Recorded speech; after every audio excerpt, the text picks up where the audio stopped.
Deputy commissioner central Fawad Gaffar Somroo ने ईद उल ज़ुहा के इंतज़ामात के हवाले से मुनक्किद किए जाने वाले इजलास की सदारत करते हुए कहा कि ईद उल ज़ुहा के मौका पर अहले ज़िला बस्ती को साफ और शफाफ माहौल की फरहमी में किसी किस्म की कोताही न बरती जाए।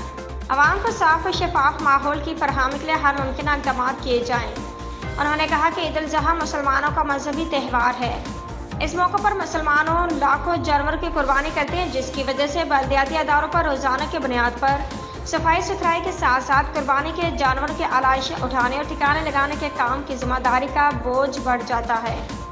उन्होंने कहा कि बल्दियाती अदारे हर साल ईद उल ज़ुहा के मौका पर आवाम को अपनी जानिब से बेहतर सहूलियात मुहैया करेंगे।